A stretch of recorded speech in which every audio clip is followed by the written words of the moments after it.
Was there some funny business that happened tonight at Kamala Harris's Univision town hall? Because this clip here went around on social media, and it shows Kamala Harris is looking like she's talking to a teleprompter with text on it as she's answering this question. Watch this. The only question I ever ask is, are you okay? And sadly... So, I mean, objectively, that is a tough look. It looks like the voter speaks Spanish, so maybe that was some kind of translation for her, although she did also have a person with her on the, like the kind of moderator was translating for her. But I mean, like if you're reading off a teleprompter while you're answering a question from a potential voter, you obviously should not do that. It's supposed to be answers in your own words. Now, this is the only time I did see that sort of screen when I was watching this, because once I saw this on Twitter, I wanted to go see if there's any other moments. And to be fair to Kamala, if we go to this part here, you can see that it has like a clock. Trying to make it last for a longer period. See, so there it has a clock. So that's a different, I mean, maybe that was the purpose of it. It still doesn't answer why there was text on there. Now, a few other odd moments definitely happened at this town hall, which I'll play now, because maybe you saw that clip circulating online of the look like a teleprompter. Perhaps you have not seen this, because this was also pretty kind of wild what happens here. Kamala Harris is talking. Watch this black woman here. She knows what Kamala is going to say. Is for startup small businesses. The tax deduction right now is $5,000 to extend it to $50,000. So see, she mouthed 50. And then watch, there's another one that happens right after this. And again, she knows exactly what Kamala's going to say before she says it. Watch this here. Knowing what that will mean to tap into the ambition and the aspirations that people have, knowing that unlike my opponent, who got handed $400 million on a silver tray and filed for bankruptcy 6 times, most people don't. So I don't know if you caught like an aggressive, basically a beautiful eye roll there from this woman. And then she basically knows exactly what Kamala's going to say. Unlike my opponent, who got handed $400 million on a silver tray and filed for bankruptcy 6 times. So, I mean, I would interpret this, because there are maybe 200 people there. It's not a huge town hall. I mean, the amount of coordination you'd have to go through to actually, if like, say, if the answers were on the screen behind her, I don't think that's what's happening on this one. I just think Kamala's probably said these lines a lot of times, like in her speeches or in her rallies. And this person behind her has probably heard her kind of give these lines multiple times, like about, oh, Donald Trump filed for bankruptcy 6 times, or the figure about 50,000. That's what I would expect is happening. I mean, I doubt there's like the answers on the back of the wall. There's too many people in the room, I think, to be able to pull something like that off. However, however you look at this, it doesn't reflect that positive on Kamala, because it looks like she just gives pre-planned answers all the time. Like this woman behind the black woman knows exactly what Kamala's going to say. It's so funny. And I mean, but I guess to Kamala's defense, every politician kind of does that. Like maybe you could go to a Trump rally and be like, oh, he said, make America great again. So, I mean, but either way though, it doesn't look very good, because the person knows exactly what Kamala is going to say.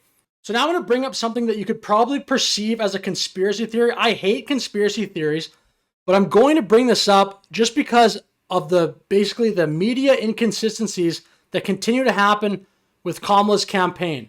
Here's a perfect example of this. This happened, I think, 1 or 2 days ago.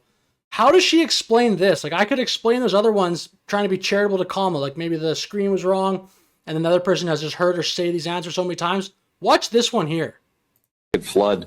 But this is a live stream, by the way, about Hurricane Helene. We really got to watch those areas and those communities. So it takes quite a while for that water. So I don't know how you explain that one. This one is so tough. She's got her hands like this. She says it's a live broadcast. Who's she talking to? What's the justification?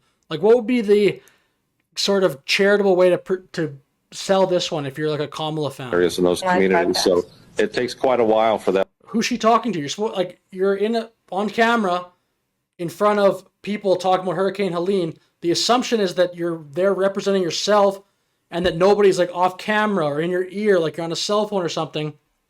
I don't know how you explain that one. And then this one here, I sped it up to 2 times because perhaps you've already seen this online, but this is actually getting picked picked up by a lot of people. Like Fox News was talking about this. Lots of people have been talking about this. It's a 30, I sped it up, so just watch it here. This is a CBS, what was like a pre-released or something interview, and then the second part is what they actually released on 60 Minutes. But it seems that Prime Minister Netanyahu is not listening. Well, Bill, the work that we have done has resulted in a number of movements in that region by Israel that were very much prompted by or a result of many things, including our advocacy for what needs to happen in the region. But it seems that Prime Minister Netanyahu is not listening. We're not going to stop pursuing what is necessary for the United States to be clear about where we stand on the need for this war to end. I mean, that's totally different. I don't know what, like a lot of people, by the way, a lot of credible people are asking CBS to explain what the heck they were thinking by doing that. I mean, that certainly looks incredibly biased. And all these things, I think, add up to these are the earrings Kamala was wearing during the debate. There's a picture of Oprah here, but this is the debate, these earrings, and then watch this here. This is the Oprah interview that she did. Same. I mean, I'm not an expert on earrings, but those look the same to me. And then this is her at the town hall today. And tell me what you think. I mean, those look on the left. Those look the same to me. I mean, I don't know. If I'm going to be honest with you, I would bet that these earrings, there's nothing fishy with them. She probably just likes the earrings. Like, if I had to bet either way, but I don't think raising the question is absurd based on all these media inconsistencies that continue to happen. Like maybe she just really likes that piece of jewelry, but here, if you notice, it's not like she wears every other piece of jewelry. I can't even really say that word all the time. Like here, she's wearing this necklace, and these other ones, I mean, she's not wearing a necklace here. I don't think she was wearing one at the debate. Like at least it wasn't visible, but I mean, maybe she just really likes those earrings, but I think that's a little bit like, I don't know exactly that much about earrings, but I would assume she has more than one pair. And I'm going to say this because, again, another reason is when she first switched in, and this is another reason I think it's reasonable to bring up these sort of things to do with the election, because when she did switch in, she was doing no media at all. If she just did interviews and did media, I don't think there would be that much of an issue asking, like, because there just would be like 100 interviews to pull from, or 50 or whatever. But when she first came in, so looking at the screen here, Donald Trump right now is way ahead. And that's probably why she's suddenly started to do interviews. 56%, this is the betting markets, versus 43% for Kamala. I wouldn't say way ahead, but certainly significantly ahead.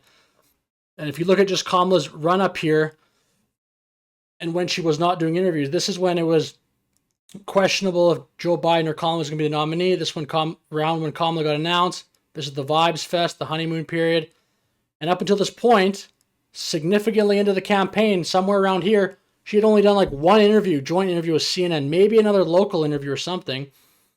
But even despite that, she, like, all the vibes, all the good energy, the brat summer, she did get to become the favorite.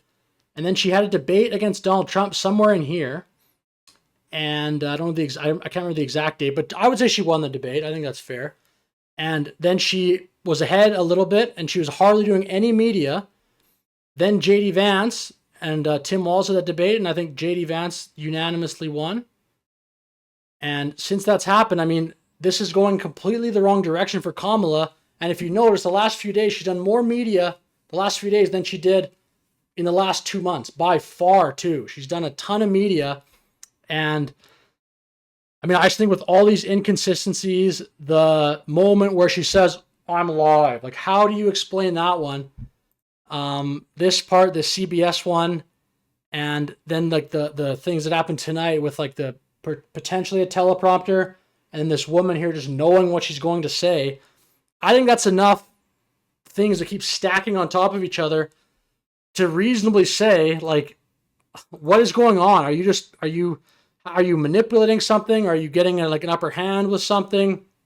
Are you getting questions beforehand? Are you, like, when you go to one of these appearances, like with Univision, how much of it is truly a town hall and you're actually answering questions and giving your honest thoughts, and how much of it is sort of political theater, but way, way too much, and just like a fake version of a political theater? Like, there's certainly going to be some always, but this is looking not great to me. So I guess with that said, I'll end the video here, but let me know your thoughts on any of that, please, in the comments.